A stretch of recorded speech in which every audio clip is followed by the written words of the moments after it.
trade war. We've got, again, I mentioned spheres of influence. Is being non-aligned working in this environment?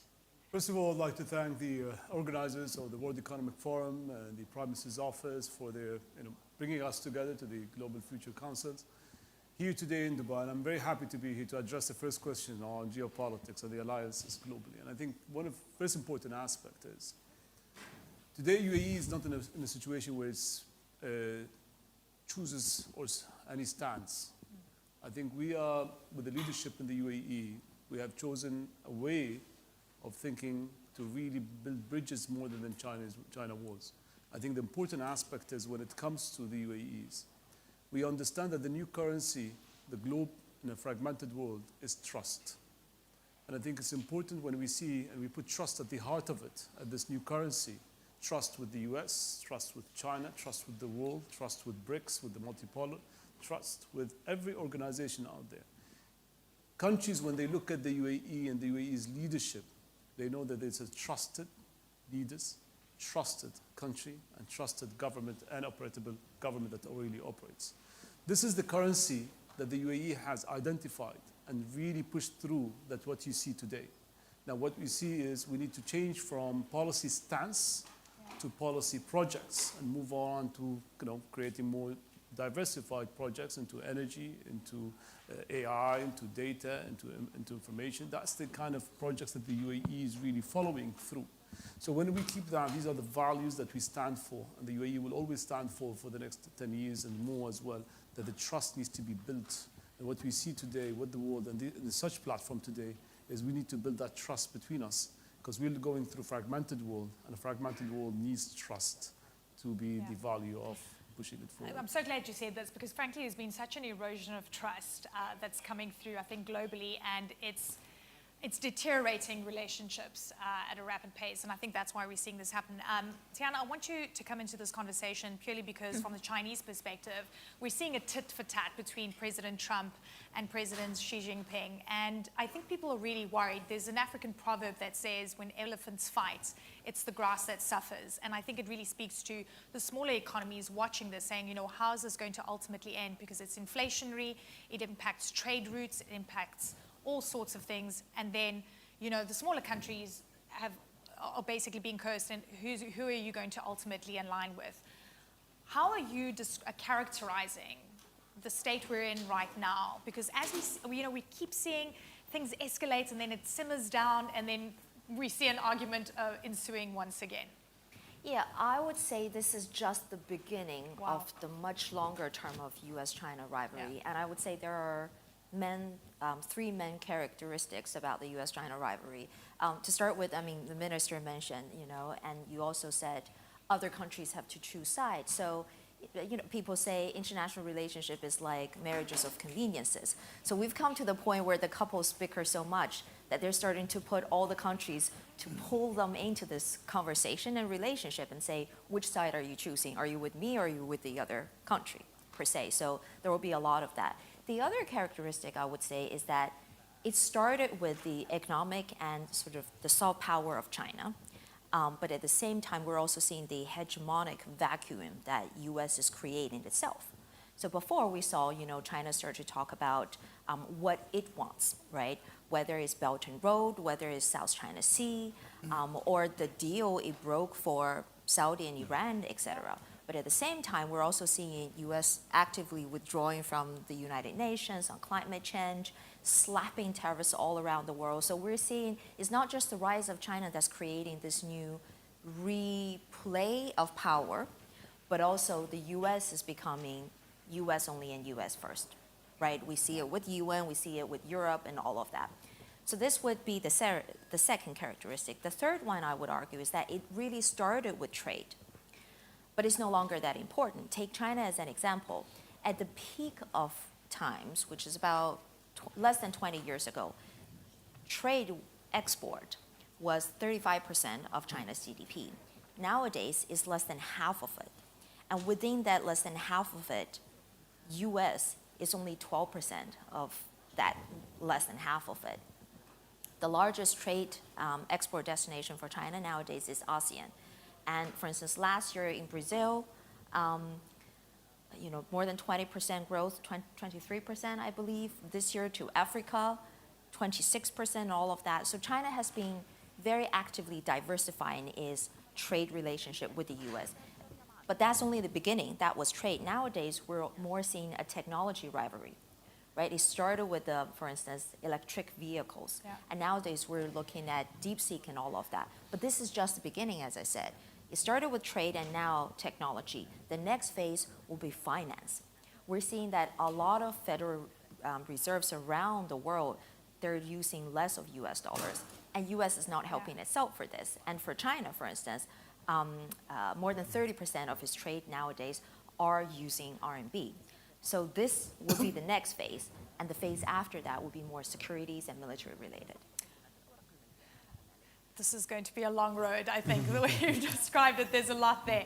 And I really want to touch on the currency issue because I think it's really fascinating because we're seeing the rise of the global south really want to move away from the US dollar and Trump desperately trying to hold on to the US dollar being the global reserve. Juan Carlos, I want you to jump in here for me, and I want you to give me the perspective because Colombia was also at the forefront and sort of facing President Trump head on with immense tariffs on exports, and frankly, to Tian's point, if you look at how much Colombia exports to the United States, it's totally minuscule for the US. I mean, really, it's really quite insignificant.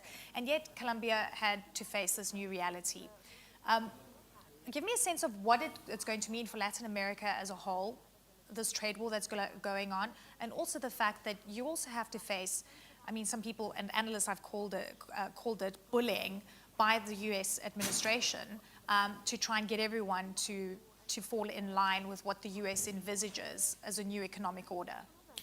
So, Leanne, one of the things that I believe we gotta see through the current geopolitical competition is that it's coming with something else. Is changes in energy technologies, is new technologies related to semiconductors, is a new set of opportunities. And I think Latin America is one of the best places in the world in terms of endowment and resources.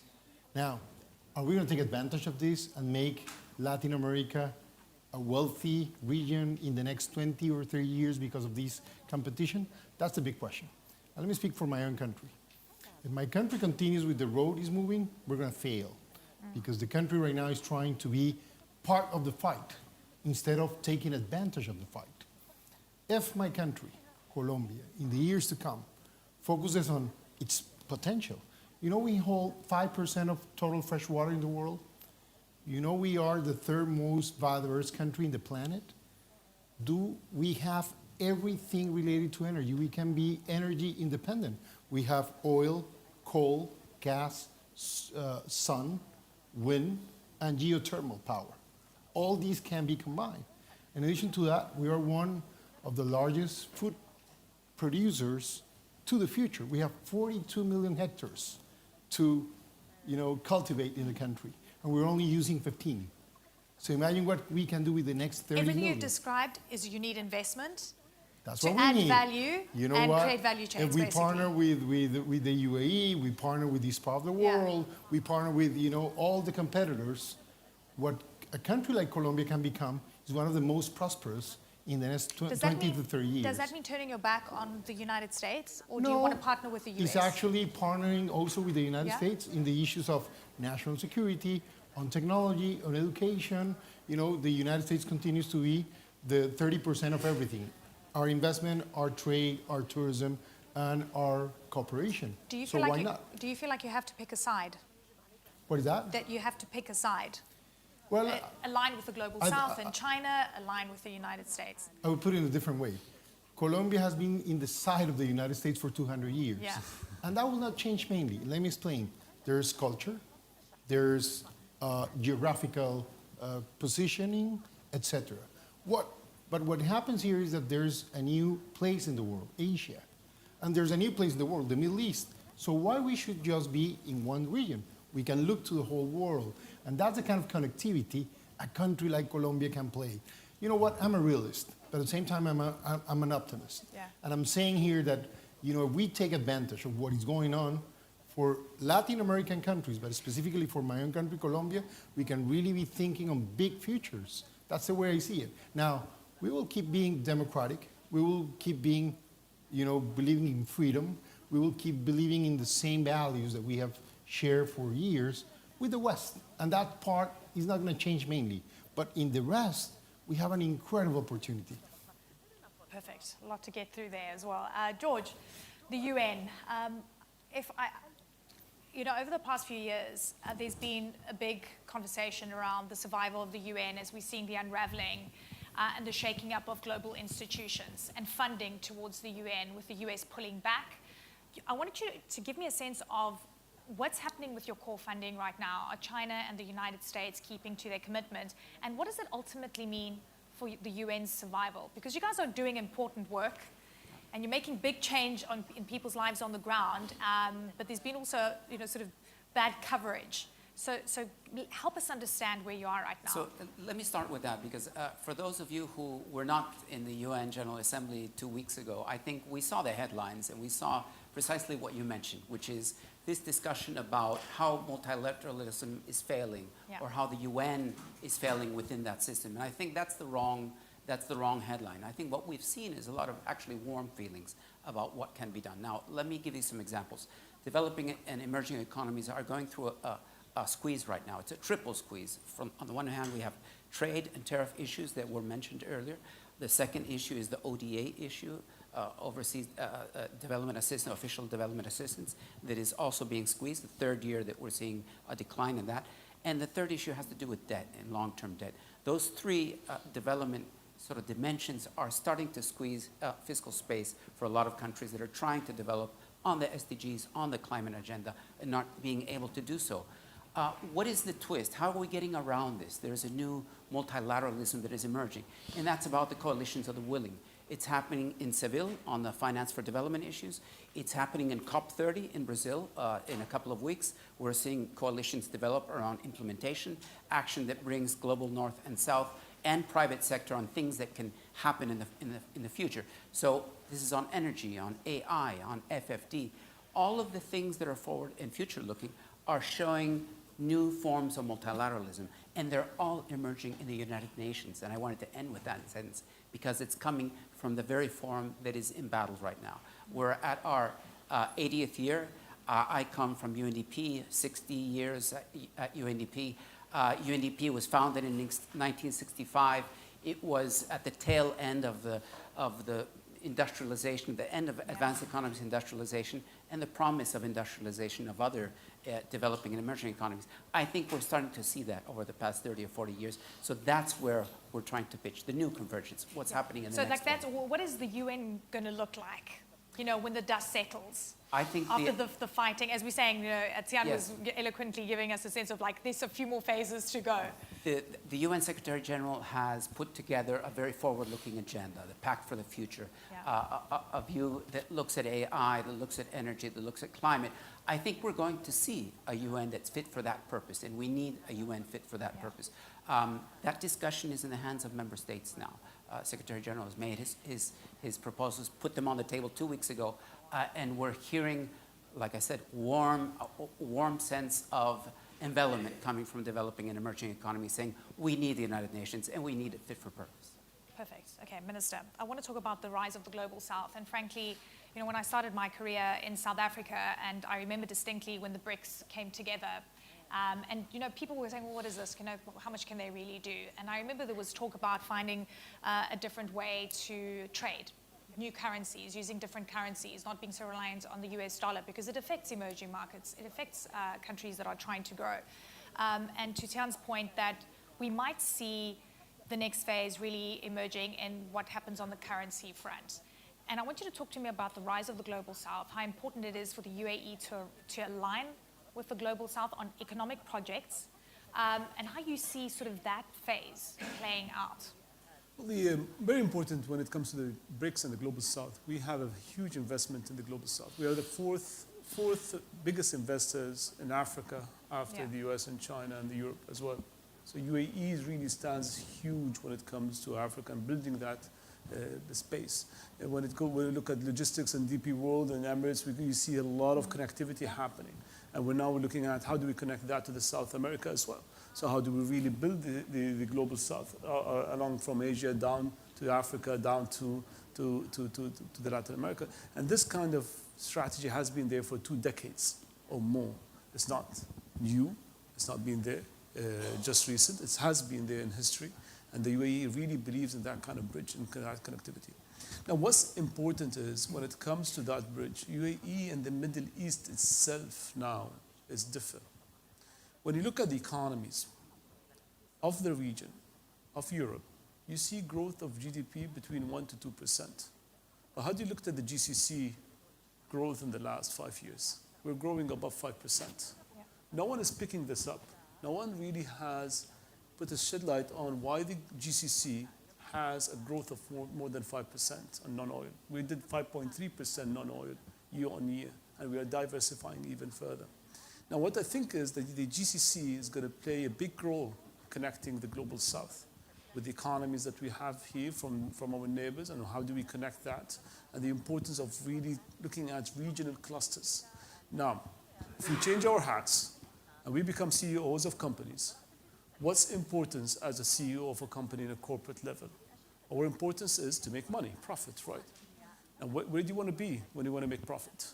You want to be in a place where stability is there, trust is there, leadership is there, and that's what GCC is I was going to say really. where you can make the biggest impact on people. And where it can make a big impact. But this is why I'm not a CEO. Exactly. But not us as well. But I think the important aspect is when it comes as changing and putting a corporate out. Now, what we're seeing in corporates at the moment, we're seeing corporates are starting to create corporate diplomacy units. Yeah. Why? They're trying to build bridges even more and further with countries and governments to build that kind of new currency of trust. How do corporates now look at regional? Now, we can talk about multilateralism. We can talk about connecting the South-South. We can connecting the East and West. But at the end of the day, it's corporate who creates the economy. It's the companies, it's jobs that's been created, it's the energy, it's everything that comes in there. So CEO has a big decisions as well. Now, where do they want to be? They want to be at the platform. They want to be on a lane where there's stability, there's defragmentation, there's connectivity. And I think that's the important aspect that I think we need to talk about. I think that will shape the future of this region, shape the future of Africa and Latin America and Asia, because we need to think about how do we create more stability in the region. And that's what we see in the peace that's happening in the region. The region needs peace. And I think it's important to look at that, because bottom line is creating jobs. And I think to create that, we need that kind of defragmentation to happen and connected. So the UAE, going back to your question, on the multilateralism, on the global South, yes, UAE believes in that. UAE wants to build that and wants to connect the world. And we are doing it not just with policy, we're doing it with projects. Yeah, I'm glad you mentioned the geostrategic changes that we're seeing here in the region. And importantly, this was a very big week. I mean, we've seen President Trump's 20-point framework, the plan, being worked out. Phase 1, very successful. Phase 2, a lot of people are saying, can they work out the details? And could this be sort of a peace plan? It remains to be seen. And let me ask you this, because we've seen, Iran weakened, Hezbollah weakened, Houthis weakened, Hamas weakened, and so forth. But to truly create peace in the region, and we know the UAE has signed up to the Abraham Accords, which was a very big move a few years ago, but can we really see peace in this region if we don't see commitment to the creation of a Palestinian state? I think this is the opportunity now, from an economy perspective, is to create jobs, is to create rebuilding, is create an emphasis on how does companies today create peace. When there is economy, there is tourism, there is peace. And I think the important aspect is we need to create that. We need to keep that in mind when it comes to a peace treaty. How do we really look at creating more and more jobs in the region? And I think that's important. And when I talk about the region, I'm not talking about the GCC or the Middle East. I'm talking even of North Africa, the MENA region as well. The amount of population of youth that's in the MENA region is growing higher more and more year on year. And I think it's important when we look at that is the mandate for ministers of economies and others is to really create growth and to create that. And with that said, peace is created because in the end of the day, you have jobs. When you look at the Arab Spring, what really created the Arab Spring, right? The geopolitics that happened is because there was no jobs, right? This is the kind of thinking that we need to really shift gears into. Because I'm practical. I like to take a plane from 10,000 feet to land it on a surface. I want to take ideas to really land them down. And I think the important is, how do we do that? So we need to believe in the multilateralism. We need to believe in trust and trusting each other. And we need to start really putting in projects that will really bring in energy, will bring AI, will digital, technology, and create jobs for the future youth of the region. And this is why we need the global powers to find a solution to their rivalry. Tiana, I want you to jump in here, and I want, in terms of the currency issue that we're seeing, because I think I find this very fascinating, and it's an undercurrent that we're seeing with the renminbi being used. For example, some people are questioning the survival of the petrodollar. I know African countries are trying to find ways to settle payments between themselves because they just cannot keep on relying on the US dollar. You've seen the rise of the crypto world as well. It's almost as this, when we talk about unraveling of the global institutions, it's almost like we're changing the monetary system, perhaps. And my question is kind of a macro one from an economic perspective. I mean, is this the beginning of the end of Pax Americana, of the US being the big global powerhouse and the US dollar being the actual reserve?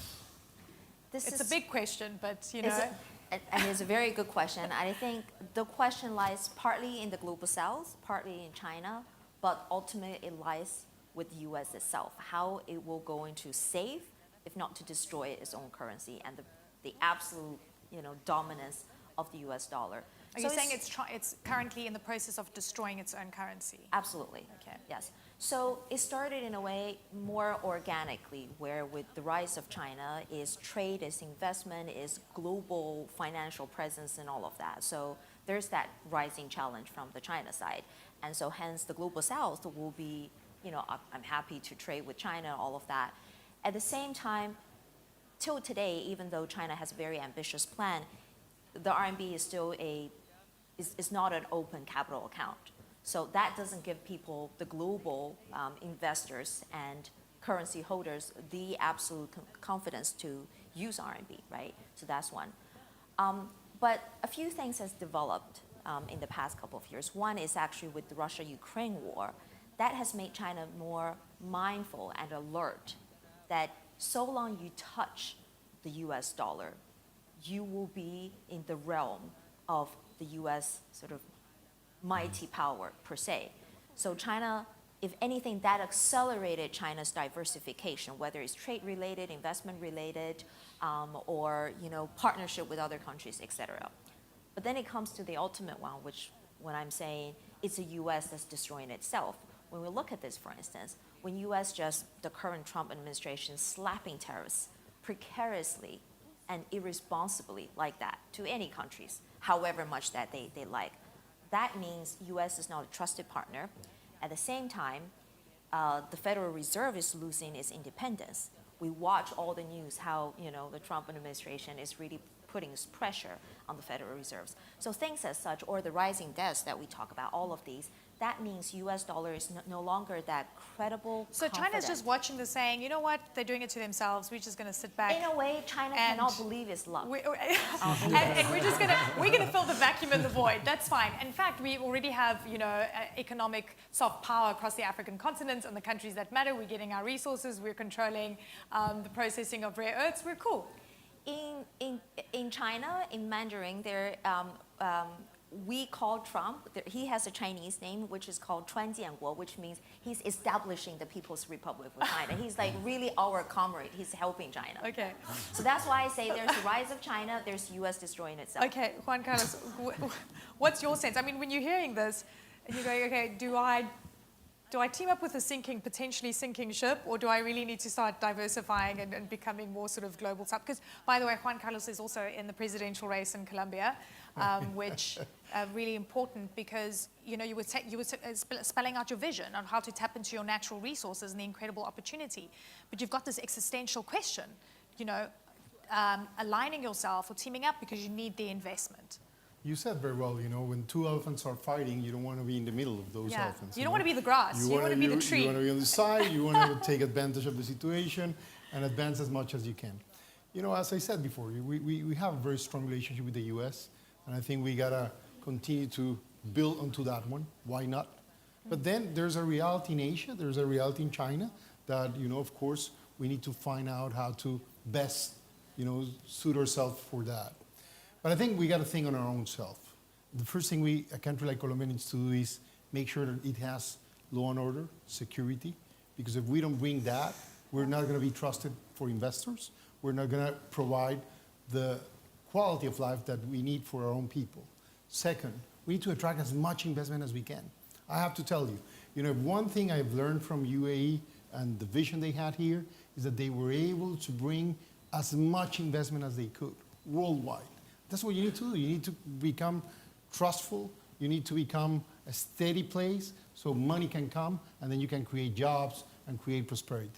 And thirdly, I think that I see very clear is all of us, and that includes my country, Colombia, but includes the world as it is right now. We're just seeing, and I just came out of one of the panels on artificial intelligence, cybersecurity, and all the realities that are happening in technology. Look, we need to focus on our own countries in a very pragmatic way to make our people as competitive as we can and as participant of those kind of economies. Otherwise, they're going to be in trouble. In the meantime, there's a lot of marketing. I see my friend Liu, saying a lot of things from the China perspective. If I go to a friend in America, they will say things. Not China perspective. There's a lot of marketing going on worldwide. I respect that. And I think that's useful and important. And I think, there's a lot of realism on your analysis as well. But there are other experts saying multiple things. Countries like mine, instead of focusing on a fight, got to focus on the opportunity. Yeah.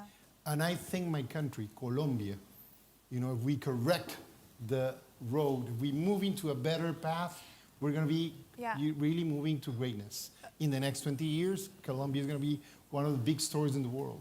And I will come and visit and cover those You stories. will. I You will gotta really. come. But You now gotta I come. feel like one of the neutral parties here, very quickly. I think, and you were saying, a lot of analysts are saying, what does the new world look like?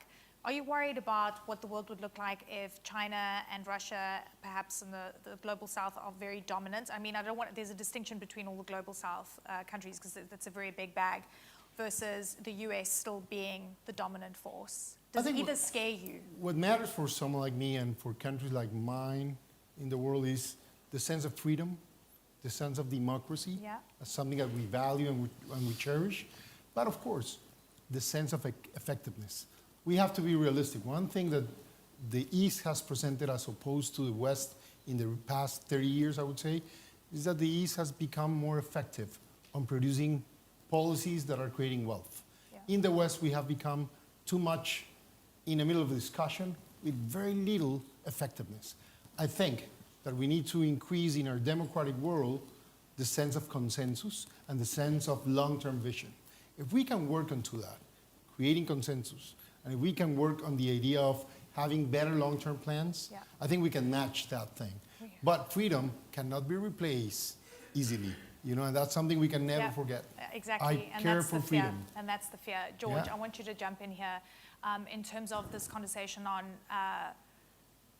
us being, we're being derailed. I'm going to be honest with you. Because we're focusing on building defense systems and wars and buying more ammunition and so forth globally because everyone's afraid. We don't know when the next attack is going to come because there's political rivalry. There's a fear that's going to manifest into wars. And then we take away from funding the things that are important, the things that are going to make our children's lives better, the Sustainable Development Goals. We've missed the deadline. It's coming in 2030. So give us a real sense of, while we're having these conversations, the geopolitical conversations, what we're not actually focusing on. Well, what I like about this conversation is that what is the lens that we use? And I'm from the generation that came 1989. I was in college when the Berlin Wall came down. And that lens that we use is that confrontation of two superpowers that have no space between them. But I think what we've just described is something different. There's something multipolar that's emerging, and that there is going to be a lot of complementarity. So I don't think that the lens that we should use is necessarily the confrontation.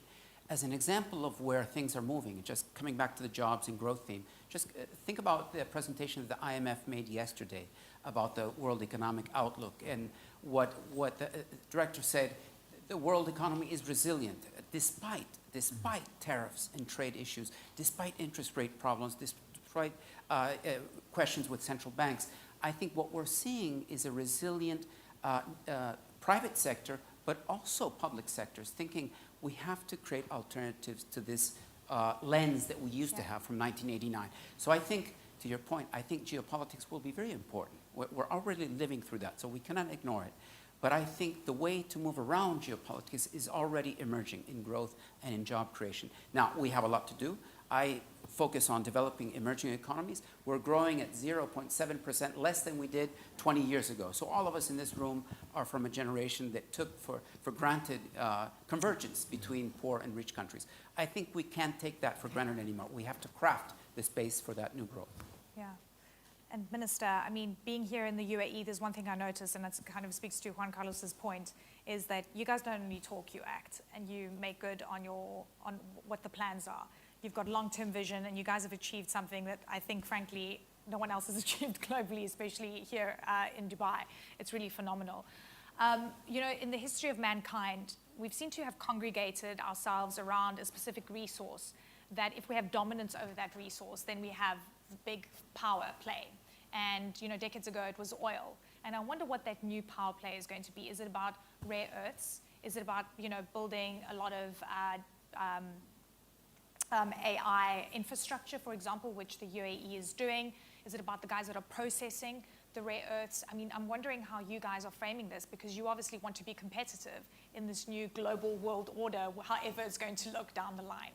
I think if I put on the lens as well on that, I think we have developed a green growth strategy on it. And we understood that it's not the rare earth, it's the critical minerals. Yeah. And how important critical minerals are. Critical minerals are zinc, copper, nickel, and cobalt. The four, they're very important. Now, the UAE plays a big role as well in processing, right? We're bigger in processing in aluminum, for instance, but we don't have a single bauxite mine. We are great in gold. Yeah. We don't have a single mine. And now Dubai chocolate as well. Mm-hmm. And we don't have a single tree. Very important resource. Right. So don't miss out. We have a lot of those if you need them. Right? Right. But processing is something which is a very important that the UAE really does very, very well. And I think when you look at that, UAE today, we're looking at how do we really create green industry. The world is going through a change in manufacturing. Reduction of CO2 emissions. There's a lot of targets to reach, and the UAE can. Let's change the question. Yeah. If I say the UAE can reduce its CO2 emission, we are about 0.6, GHG emissions. But that's small. Can the UAE reduce it? Yes, we can. Compared to the world, how can the UAE help the world to reduce their emissions? Now that's a different question. Because as a trusted partner, going back to the word trust, UAE can help the world in the kind of huge platform of the South-South, from critical minerals, from the processing of the strong processing of what UAE infrastructure can do, from our logistics aspect, and from the aspects of the mindset that we have, we can change that. Now, the ministry, for instance, we launched the green IP, green technology IP. How can you register green IP in 6 months, where other countries can do it in 12, maybe 18 months? Because we emphasized, how can we attract that kind of thinking that the world, the UAE, can be your trusted partner in building the next wealth or next resources look at. Now, we don't have any rare minerals or critical minerals in the UAE, but we are a great partner in processing and doing a lot of things that we did. And I think the UAE can do that in the future as well. So let me ask you this. I mean, do you think there's going to be a scramble for, securing critical minerals, the supply chain of critical minerals down the line? No, it's not about. Because I'm it's using not about the critical minerals, it's about processing them. It's about, yes, but you still have to get the raw material. Right. So you've got to team up with the countries that are producing it. You can always invest in a mine, buy the mine, or you can invest in buying a couple of tons, all right, on ship. But who's going to process it? That's the big question. What energy are you going to use to process it? Are you going to use hydrocarbons? Are you going to use solar panels? What is the energy? Because I want green critical minerals now. Now we need to look at the future. These minerals need to come in. These aspect is you need to think about the energy that's being used. Now the UAE can do that. We have enough sun. We have enough solar energy. We can do clean critical minerals here, and we can process them. So that's the kind of thinking and mindset we need to look at. Yeah. And the UAE can do and play that partnership. And that's amazing to hear. Green critical minerals and processing. We need a Fantastic. green critical minerals rather than Love that. let's rush for critical minerals in the first place. Exactly. Okay, we've got a few minutes for questions from the audience. Would love for you guys to get involved. Do you have any questions? I'm sure tons of them, but we don't have a lot of time. Yes, hi. Hi. My question would be, is the US actually withdrawing? Is withdrawing from the Middle East? Is withdrawing from Latin America, Venezuela, Panama Canal, etc.? Is withdrawing from Europe? I think the opposite. One thing is not to fund the UN, another thing is withdrawing from the world. That's my question. Minister, do you want to? No, it's me. Juan Carlos? Who's that to, by the way? Who do you want to answer that question? Very good question. Absolutely. So there are different ways of withdrawing, but I think fundamentally, the current Trump administration put it very articulately, which is about America first. So this compared to before, where U.S. was the sole predominant global power and decision maker per se, that in a way it is a big withdrawal. So this has been made very, very clear. It's attacked the world with its tariffs. It has finger pointed and humiliated its long-term ally in Europe, is withdrawing fundings from the United Nations. It takes a different kind of interest in the Middle Eastern regions, in Latin America, etc. So number one is definitely being very different. Number two, compared to before, is absolutely a withdrawal that it has created and pursued. Can I add to that? Are we looking at withdrawal or are we looking at government debts issues? And I remember when Trump came in, first thing he hired Elon Musk to look at reducing the government debt. I've been reading the last couple of weeks on France and the issue with the budget and could it really fix the government? Is it because governments are not really looking at the problem of debt and is debt coming in? And it's creeping in, isn't it? Is it creeping in as a black swan or a gray swan? I don't know which color. But is it coming in as debt, and global debt is going to be the next problem that we need to 2026 handle?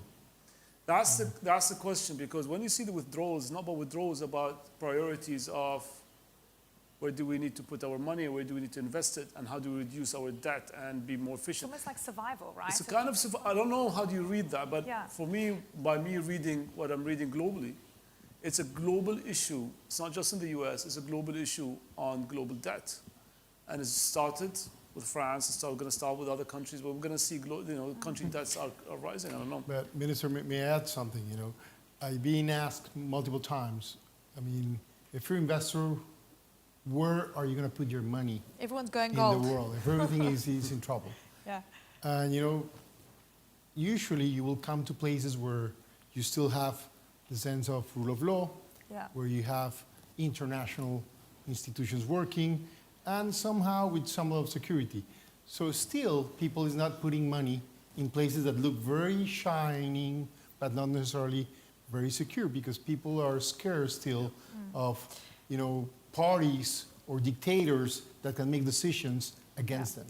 And that's something that is not minimal. Going back to your corporate hat, right? Yeah. Wear a corporate Okay, hat. very have my quickly, because corporate we hat. have 2 minutes. Okay, do you think there's going to be, we're going to see global financial crisis playing out, Minister? Well, That's going to affect sort of this global power play, this rivalry? to me, I hope not. Yeah. We hope we don't But see you guys any- are sitting modeling stuff. I know what you I'm, guys are doing behind closed doors there in I've been the Department of Economy. I've been in this department for almost 5.5 years. Yeah. I've seen the ups and downs. I've been very agile. I have scratches, I have bruises, I have cuts through me since July 2020, since COVID, and I've been through it, and weathered the storm. I think it's important that whether there is a financial crisis or not, I think the countries needs to look at adaptability and agility. How worse can COVID can be today, and if you're not adapted yourself through that and be agility on it, it's important. So that's where we are very proactive, very opportunists that say, what are the new economies we need to create? What are types of, so we in the ministry as well, we have a new department called the New Economy Departments. Yeah. They are the frontiers for us to really look at what are the new economies that are created and being. And this is the important aspect. Countries need to look at that. Needs to look at the future and how do the future really going to avail itself. Now, we don't want to wait for a crisis to happen, but we need to look at how do we adapt ourselves. Yeah. Even so, we are there. Minister, and if you allow me, when I listen to you, that is exactly what I'm trying to do, inspiring my people. I want my country to understand that if we do the right set of things, despite the whole things that are happening in the world, but at the same time taking advantage of the new technologies, of the new opportunities, you can really make very big things. Yeah. And that's what I want, you know. I feel that we can inspire people. It's not forgetting about the problems, it's understanding that problems bring opportunities. That's the way I see it. When the dust settles, who's going to come out winning? Global South or West? I don't have the crystal You've ball. thought about but- it. She's thought about it. But I'm definitely seeing a new trend. You know, we talk about the BRICS. Yeah. If anything, the BRICS combined, they're more than 40% of the world population and more than 40% of the economy, you know, in PPP terms. And I'm seeing, for instance, you know, the Chinese companies, they're no longer just going to US and Europe, Yeah. but rather they're going into the Middle East and Southeast Asia. Some of them are going to Africa or to Latin America. So I think taking a longer term, I'll be optimistic. But in the more medium and short term, I'll be more pessimistic. I think things will have to get a lot worse before they recover. So global financial crisis. Yeah, so we all suffer. Okay, we all suffer. George, I'm going to give you the last word. Oh, fantastic. Okay. Well, I would like to talk about the future then. I think Yes. I'm inspired by the minister. I think Yeah. what we've heard today is that you need a vision. You also need the wherewithal. You need the power of your state to do things, planning power. But you need markets, and you need markets to create growth and jobs. And I think that's where we are right now. We need to think of those jobs of the future, that growth of the future. It's got to be green. It's going to be digital. But we think it's all about the youth. It's not about us, maybe, not our generation. It's about the next generation. And I think that's what the UN stands for. I think that's what inspires this kind of forward-looking conversation. It's over for us. We have to focus on the younger guys coming up, Yep. right? I want to thank you all. Thank you. So much. Round of applause for my fantastic guests. Thank you. What a fantastic conversation. We could have spoken for another 2 hours. Thank We you so could. much. We could. So much to get through. Have a great day, everyone. Thank you.